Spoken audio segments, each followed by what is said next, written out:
Time to take a look at what's new in Warframe for the week commencing the 10th of October 2022, and we're going to start this one a little bit different. We're going to start with the Archon Hunt, because yes, the Crimson Archon Hunt this week, which means it's... him. Her? Them. That one. Respect if you know what the name of each and every one of the Archons is. I have no idea, but it is the Crimson Archon shard this week, which can be useful if you haven't got them all by now. Just to clarify what I mean there, this is week 6, I do believe that this has been ongoing, so by now you should have had at least one, because there has been exactly one red shard already. Was it 1 or is it 2? Not sure, but of course with this resetting that does happen to also mean, and yes, we have just teleported locations, that if you come and see Chipper this week, he should have... Ooh, it's an Amber Archon shard he is selling this week for 90 stock. Well, I haven't bought one from him before, so... and it's gone forever. At least until this resets next week and you can pick up a different one. Hopefully it's not the blue one for at least another 2 weeks. I'm really glad to see that the Archon Hunt differs from what Chipper has, but of course this also means Kahl's weekly mission has reset, and it is Junk Run. That means taking on the Thumper. Best... oh, I'm regretting saying this. I've seen the unlock cache for the past 3 weeks. Yes, I do think the ship will be inside of there when they do add it, but to take on the Thumper, ignore the turrets and just shoot it is the easiest way to take that thing down, because the turrets, they're useful, but they're not as useful. Actually, I don't need to move from here.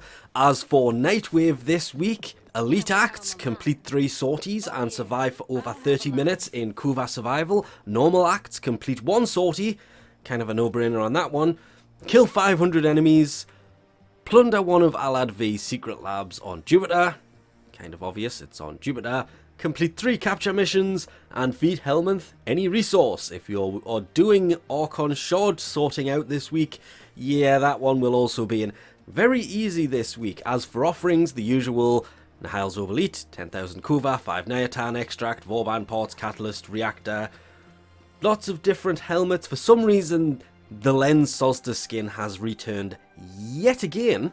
This was here last week, because I was looking at it earlier today, so I'm pretty sure it was there. There is the key to enter Nihil's Elite. This is how you get a hold of the Vitrica that Nihil is holding there, because it's the only way to get the weapon parts. You do sadly need both parts, but you do not need to rebuy the Elite. Buy it once, place it in your landing craft, and then just approach it after buying this. What gets me is I bought one of them and it's disappeared. So not sure what's going on there. We'll be investigating that when I remember. Aura-wise, there is Physique to increase your health by 90%. Goes off your base health, not your modded health. Infested Impedance to slow down the infested. Shotgun Scavenger, 100% ammo. Yeah, that could actually be really useful for the Phantasma. And Shield Disruption, minus 18% shield capacity, basically for the Corpus, because they're the only ones who really use those. There is the Cindo Manticore skin. This is the blueprint to build the skin, as are all skins that are in here. The Atarax Desert Camo skin blueprint. There is Grol's Hobla Floof. Wolf Beacon. The only way to get a hold of the Wolf of Saturn 6 weapon, the Wolf Sledge, is to take out the Wolf of Saturn 6, but to get him to spawn you need to use the Wolf Beacon. You can have many, but you can only spawn him once per mission. I suggest doing that during an Archon Hunt for fun.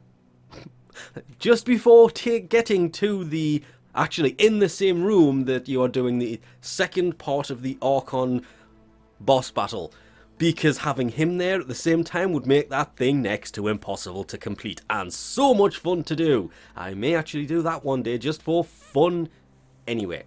Emissary Ornament is also here, landing craft decoration, so is the Nightwave Ornament. There is the Heat Dagger, the actual sword. This is the dagger itself, the melee weapon. Weird there's only one. Augments, /dash augment for Excalibur, Rumbler augment for Atlas, and the Supra's 100% accuracy while aiming augment. Heading over to Teshin's Steel Path Honor store this week to see what he has brought, and as you could probably have guessed at this point, it is 3 former. Though this does give, 30 platinum for 3 former, so 75 steel essence is the equivalent of 30 platinum.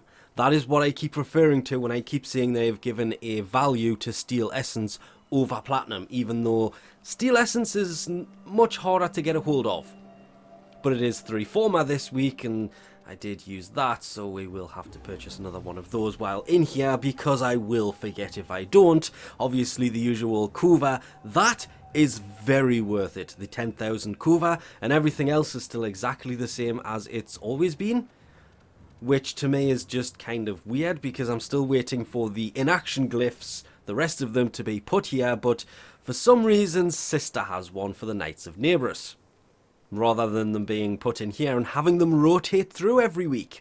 There are so many different possibilities they could have done with this, but no, 3 former, and that is another 4 or 5 weeks before the Umbra former returns. And lastly, if you have Helmut's Invigoration segment, you can come and see him and have a look at what frames are available to invigorate this week. Of course, this differs for everybody, so what you see there makes no difference because yours will more than likely be completely different, but it's worth checking on these because every 10th invigoration you can take one of these and put it on whatever frame you have equipped, and all I can think of is 200% ability strength on Revenant Prime. That would be overkill. Massive overkill. Technically so would 100% ability duration, but that has me slightly tempted.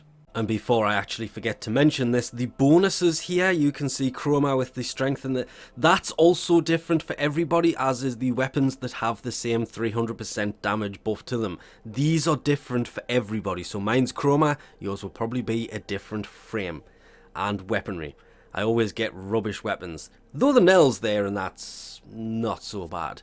But that's about it for another week, so we'll leave this off here for now. Thanks for watching, and I'll catch you next time.